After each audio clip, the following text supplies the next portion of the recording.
Nintendo sure is keeping busy. The Fire Emblem franchise got a special Nintendo Direct last week, detailing several upcoming games for the series, starting with a brand new game for the 3DS, Fire Emblem Echoes: Shadows of Valentia. A semi-remake of the second Fire Emblem game for the NES, the new game will feature some unique elements such as dungeon crawling and character building. And you won't have to wait very long for it, as the game is scheduled for release on May 19th. Over on the Nintendo Switch, a new Fire Emblem game was announced for the new system, however no details were given other than it was scheduled for a 2018 release.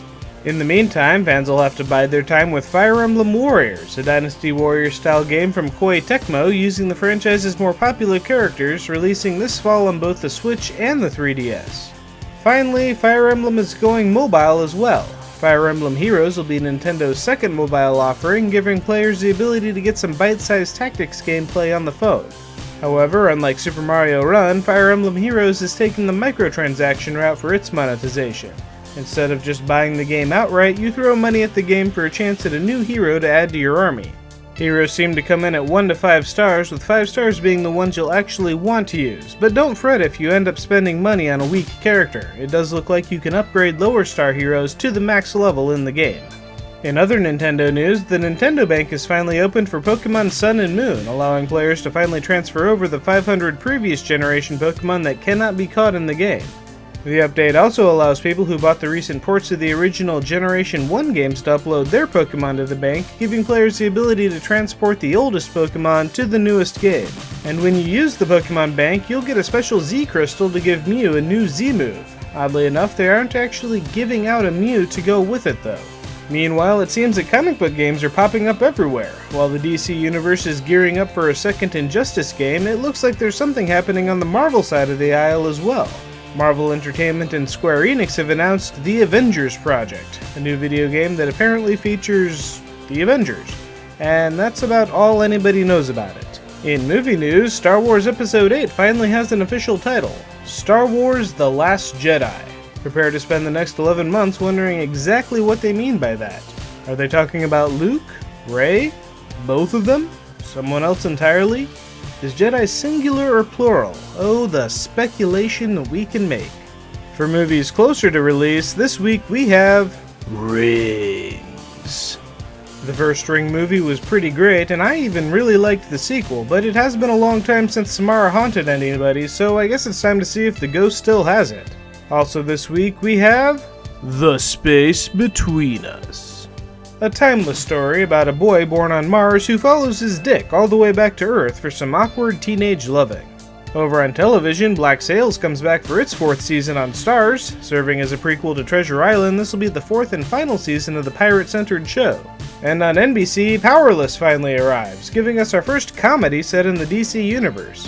Originally, the show was supposed to be about insurance adjusters dealing with a world of constant collateral damage, but at some point the show was retooled to center around Wayne Security Scientist, with Alan Tudyk playing Bruce Wayne's never-before-mentioned cousin.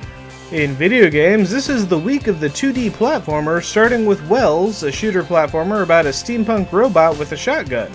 Zen Genkai Warp is a neat take on the auto-scroll shooter, giving you a warp mechanic to zip through enemies and obstacles. It kind of looks like cheating, but it does seem like there's some good gameplay mechanics to get out of it.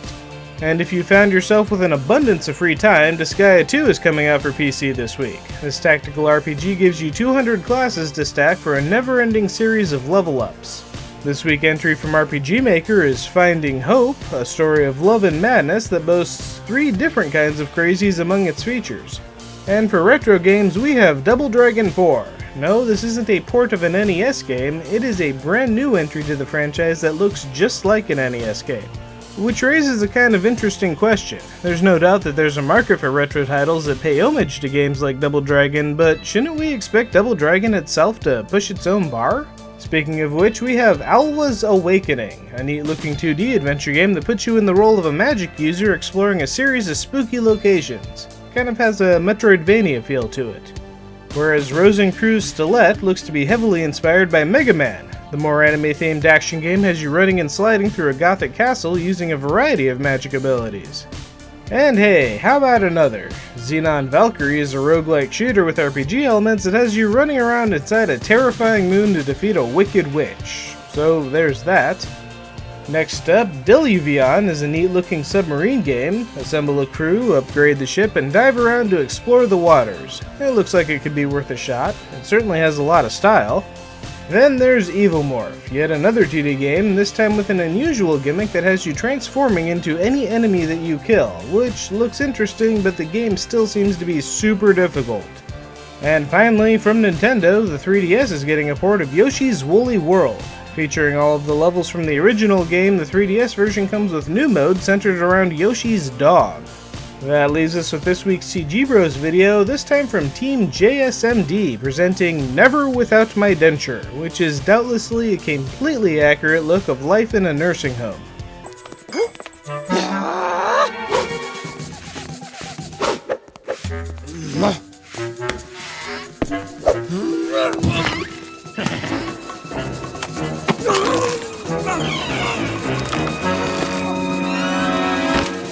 And finishing up with this week's awesome video, the Warp Zone has put out another recap wrap, just in case you forgot what the Back to the Future movies were all about.